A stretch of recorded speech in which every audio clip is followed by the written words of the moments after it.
नमस्कार दोस्तों, आप सभी का स्वागत है श्री एजुकेशन पर। आज 11 सितंबर है और शुरुआत करते हैं आज के करंट अफेयर्स की। सबसे पहला प्रश्न आपके सामने है, हाल ही में एचडीएफसी बैंक ने किस राज्य में बैंक ऑन व्हील्स का अनावरण किया है? चार विकल्प हैं, गुजरात, राजस्थान, पंजाब और पश्चिम बंगाल। मैं आपको बता दूं कि जो सही जवाब है वो क्या है, हमारा गुजरात। ठीक है, तो देखिए सबसे पहले समझ लेते हैं बैंक ऑन व्हील्स क्या है। आप जैसा कि चित्र में देख पा रहे होंगे, एक फोर व्हीलर है ना, उस पर लिखा है एचडीएफसी बैंक मोबाइल एटीएम वगैरह वगैरह।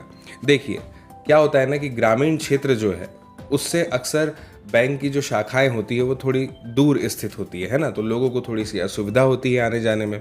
तो इसी को देखते हुए ये जो है शुरुआत की गई है बैंक ऑन व्हील्स की, है ना, गुजरात में। मैं आपको बता दूं कि जो निकटतम शाखा होगी जहां भी, वहां से 10 से 25 किलोमीटर के दायरे पे जितने भी ग्रामीण क्षेत्र आएंगे वहां पर ये जो है वैन जाएगी, है ना। 3-3 दिन का इसकी समय अवधि है। इसमें 3 दिन में आप समझिए कि एक दिन में ये 3 गाँव को कवर करेगी, है ना। 3 दिन नहीं, एक दिन में ये 3 गाँव को कवर करेगी। और मैं आपको बता दूं कि बैंक ऑन व्हील्स जो है ये जहां पर बैंक नहीं है ऐसे स्थानों में बैंकिंग सेवाओं को प्रदान करने के लिए एक तरह की पायलट परियोजना का आप समझ लीजिए कि एक भाग है, एक हिस्सा है। ठीक है, ग्राहक जो है वो 21 बैंकिंग उत्पादों के साथ साथ इस सेवाओं तक के भी पहुंच सकते हैं। ठीक है ना। अब ये एक गांव का दौरा एक सप्ताह में 2 बार करेगी। और मैं आपको बता दूं कि एचडीएफसी बैंक जो है ये आप जानते ही हैं कि भारत के जब भी प्रमुख बैंकों का नाम आता है तो उसमें ये नाम भी जुड़ा हुआ होता है ना। अखिल भारतीय नेटवर्क जो है, एक अखिल भारतीय नेटवर्क के साथ साथ कई ऐसे वितरण चैनल हैं जिनका उपयोग करके जितने भी वित्तीय उत्पाद होते हैं, सेवाएं होती हैं, बैंकिंग सेवाएं, है ना, उसकी एक श्रृंखला को जो है ये प्रदान करती है, प्रदत्त करती है। ठीक है, इतनी जानकारी इस प्रश्न के लिए पर्याप्त है। अब आगे बढ़ते हैं, बात करते हैं इस दूसरे प्रश्न की। दूसरा प्रश्न क्या है, किस राज्य के मुख्यमंत्री ने हाल ही में फल्गु नदी पर भारत के सबसे लंबे रबर बांध का उद्घाटन किया है? ठीक है, कौन से राज्य के मुख्यमंत्री हैं? तो मैं आपको बता दूं कि 4 विकल्प हैं, झारखंड, छत्तीसगढ़, बिहार और उत्तर प्रदेश। सही जवाब क्या होगा? बिल्कुल सही, सही जवाब होने वाला है बिहार, है ना। इसके बारे में मैं आपको थोड़ी सी जानकारी दे देता हूँ। देखिए बिहार जो है वहाँ के मुख्यमंत्री कौन है? आप जानते हैं, नीतीश कुमार, है ना। फल्गु नदी जो है ये झारखंड के पलामू जिले में पलामू जिले से जो है निकलती है। आप जानते ही हैं कि जो प्रसिद्ध तीर्थ स्थल है गया, हिंदू और बौद्ध धर्म के लिए, है ना। इसमें अब ये हो गया है कि बिहार का पहला और देश का आप समझ लीजिए कि सबसे बड़ा जो रबर डैम है वो यहाँ पर ये बनाया गया है, चित्र में देख सकते हैं। अगर बात करें कि इसमें कितने का खर्च आया, कितने की लागत लगी, तो लगभग 312 करोड़ इसमें खर्च हुए हैं, है ना। फल्गु नदी में सालों भर, अब वर्ष भर जो है पानी यहाँ पर रहने वाला है ना। इसमें तमाम प्रकार की चीज़ें होती है, स्नान किया जाता है, पिंडदान होता है, तर्पण किया जाता है। इन सब में क्या होगा, लोगों को अब सुविधा होगी, है ना। जैसा कि आप जानते हैं कि पितृपक्ष की जो है शुरुआत हो चुकी है ना। ये एक इत्तेफाक है कि पितृपक्ष की शुरुआत हो गई और हम ये करंट अफेयर को देख रहे हैं, है ना। हाल ही में ये हुआ है। मोक्ष के लिए जो तर्पण किया जाता है पितरों के लिए, तो देश ही नहीं बल्कि विदेशों से भी लोग जो है वो यहाँ पर आया करते हैं, है ना, ये आप जानते हैं। इससे एक चीज़ ये भी हो जाएगी कि जो पर्यटन है, टूरिज्म है, उसको और ज़्यादा बढ़ावा मिल जाएगा। और नीतीश कुमार ने क्या किया है कि 22 सितंबर 2020 को जो है इसका शिलान्यास किया था, है ना। 2020 की बात कर रहा हूँ। तब क्या कहा गया था कि अक्टूबर 2023 में इसके निर्माण का लक्ष्य जो है तब तक रखा गया था, लेकिन जो मुख्यमंत्री हैं यहाँ के सीएम, उनकी पहल पर इसे 2022 में ही पूरा कर दिया गया, है ना। और इतनी जानकारी इस प्रश्न के लिए पर्याप्त होगी। अब आगे बढ़ते हैं, बात करते हैं इस प्रश्न की। इसमें क्या दिया हुआ है? इसमें दिया है कि हाल ही में 5वीं भारत अमेरिका समुद्री सुरक्षा वार्ता का आयोजन कहाँ किया गया है? ठीक है, तो इसके लिए भी हमारे पास में 4 विकल्प हैं, मुंबई, दिल्ली, कलकत्ता और चंडीगढ़। तो इसका सही जवाब क्या होने वाला है? इसका सही जवाब है दिल्ली, है ना। देखिए सुरक्षा वार्ता नाम से स्पष्ट हो रहा है ना, कि भारत ने और अमेरिका ने क्या किया है कि भाई सुरक्षा की दृष्टि से जो है बातचीत को आगे बढ़ाया है। बाकी आप जानते हैं कि ये समुद्री सुरक्षा वार्ता क्या होती है।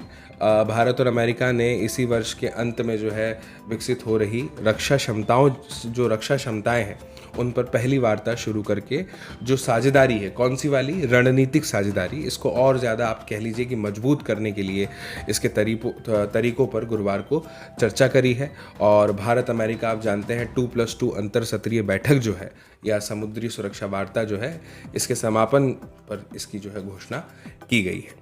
अब आगे बढ़ते हैं और आगे बढ़ते हुए बात करते हैं कि हाल ही में ई अभियोजन पोर्टल के उपयोग में शीर्ष पर कौन सा राज्य रहा है। इसके 4 विकल्प हैं हमारे सामने: गुजरात, राजस्थान, उत्तर प्रदेश और बिहार, है ना। तो इसका सही जवाब क्या है? इसका सही जवाब है उत्तर प्रदेश। ठीक है, देखिए सबसे पहले तो ये समझ लीजिए कि ई अभियोजन पोर्टल क्या है। एकदम सरल भाषा में अगर मैं आपसे कहूँ तो मैं आपसे यही कहूँगा कि क्या होता है कि जो गवाह होता है ना, आप जानते हैं जब भी कोई आपराधिक मामला दर्ज किया जाता है कोर्ट में तो गवाह वगैरह को बुलाया जाता है, उनकी सुनवाई होती है ना। तो गवाह को अदालत में उनकी उपस्थिति के दिन के बारे में कि भैया इस दिन तुम्हारी उपस्थिति है, तुमको आना है, एक SMS के द्वारा उनको जो है इस खबर से इन्फॉर्म किया जाएगा, जानकारी दी जाएगी, सूचित किया जाएगा उनको। ठीक है, तो ये मोटा माटी जानकारी थी जो मैंने आपको दी। बाकी यहाँ पे लिखा हुआ ही है, आप देख सकते हैं कि आपराधिक मामलों की तेजी से सुनवाई करने के उद्देश्य से भारत सरकार ने क्या किया, 2 वर्ष पहले ई अभियोजन पोर्टल की शुरुआत की थी। अब आगे बढ़ते हैं और बात करते हैं इस प्रश्न की। ये प्रश्न क्या है कि किस राज्य सरकार ने हाल ही में छाता नाम से वर्षा जल संचय योजना शुरू की है। इसके भी 4 विकल्प हैं: गुजरात, उड़ीसा, उत्तर प्रदेश और बिहार। तो इसका सही जवाब क्या है? इसका सही जवाब है उड़ीसा। ठीक है ना। देखिए छाता स्कीम का जो लक्ष्य है ना वो क्या है कि उड़ीसा के जो ग्राउंड वाटर रिसोर्सेज हैं उसको रिचार्ज करना। ठीक है ना। ऐसे में क्या होगा, वर्षा जल का एकत्रीकरण हो जाएगा और भौम जल स्तर बढ़ जाएगा। यही उद्देश्य है और कोई इसमें नई बात नहीं है। अब आ जाते हैं आगे अगले प्रश्न पर। अगला प्रश्न क्या है कि हाल ही में मिस अर्थ इंडिया 2022 खिताब किसने जीता है। 4 विकल्प है: रश्मि माधुरी, वंशिका परमार, अंकिता अग्रवाल या नम्रता सिंह। तो इसका जो सही जवाब है वो है क्या, वंशिका परमार। मैं आपको बता दूं कि ये हिमाचल प्रदेश की रहने वाली हैं वंशिका परमार। अब आगे बढ़ते हैं और आगे बढ़ते हुए बात करते हैं कि भारत का कौन सा खिलाड़ी हाल ही में डायमंड लीग चैंपियन बना है। इसमें 4 विकल्प हैं: शिवपाल सिंह, नीरज चोपड़ा, अन्नू रानी, देवेंद्र सिंह कांग, है ना। आप समझ ही गए होंगे चित्र को देख करके। सही विकल्प, सही जवाब है क्या, नीरज चोपड़ा। साथियों नीरज चोपड़ा जो है वो 88.44 मीटर के थ्रो के साथ भारत के पहले डायमंड ट्रॉफी विजेता बन गए हैं। इसके अगर आयोजन की बात करें तो वो ज्यूरिख स्विट्जरलैंड में किया गया है। अब आगे बढ़ते हैं और बात करते हैं इस प्रश्न की। ये प्रश्न जो है क्या है कि किसने हाल ही में प्रधानमंत्री टीबी मुक्त अभियान शुरू किया है, यानी टीबी मुक्त भारत, है ना। अब ट्यूबरक्लोसिस से भारत को मुक्त बनाना है। किसने ये अभियान शुरू किया है? 4 विकल्प हैं: नरेंद्र मोदी, द्रौपदी मुर्मू, डॉक्टर भारती प्रवीण पवार या राजनाथ सिंह। तो इसका जो सही जवाब है वो क्या है, द्रौपदी मुर्मू, है ना। ये लक्ष्य की अगर बात करें तो 2025 तक के जो है भारत को टीबी मुक्त बनाने का लक्ष्य रखा गया है। और इसकी अगर बात करें थीम की तो वो थीम है टीबी हारेगा देश जीतेगा। चलिए अब आगे बढ़ते हैं और आगे बढ़ते हुए बात करते हैं हमारे अगले प्रश्न की। क्या है अगला प्रश्न? किस देश ने 2022 में सर्वाधिक भारतीय छात्रों को वीज़ा जो है वो जारी किया है? अमेरिका है क्या वो, कनाडा है, ब्रिटेन है या ऑस्ट्रेलिया है? इसका सही जवाब है क्या, अमेरिका। देखिए मैं आपको बता दूं कि अमेरिका की जो राजधानी है वो क्या है, न्यू वॉशिंगटन DC है ना। यहाँ के प्रेसिडेंट कौन है, जो बाइडन है ना। क्या हुआ है, अमेरिका ने क्या किया है, 2022 में सबसे ज़्यादा भारतीय जो स्टूडेंट हैं, छात्र हैं, उनको वीज़ा जारी किया है।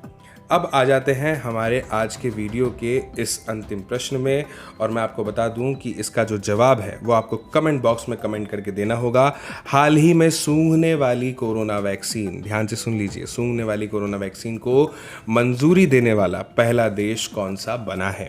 4 विकल्प हैं: कनाडा, ब्रिटेन, ऑस्ट्रेलिया और चीन। क्या इसका सही जवाब हो सकता है, ये आपको कमेंट बॉक्स में कमेंट करके बताना है। ठीक है, दोस्तों आज का ये जो वीडियो है ये थोड़ा सा समय से देरी से रिलीज़ किया जा रहा है चैनल पर, लेकिन कल से आपको हमारे चैनल पर रोज़ सुबह 6 बजे समय पर ये करंट अफेयर्स के वीडियो जो है ये उपलब्ध हो जाएंगे। ठीक है, इसी शुभकामना के साथ, इसी कामना के साथ कि आप ज़रूर अपने आज के लक्ष्य को पूरा करेंगे। जितना आपने तय किया है कम से कम उतना तो ज़रूर पढ़ेंगे, है ना, उतना ज़रूर समझेंगे। मैं आपसे विदा लेता हूँ। नमस्कार, जय हिंद।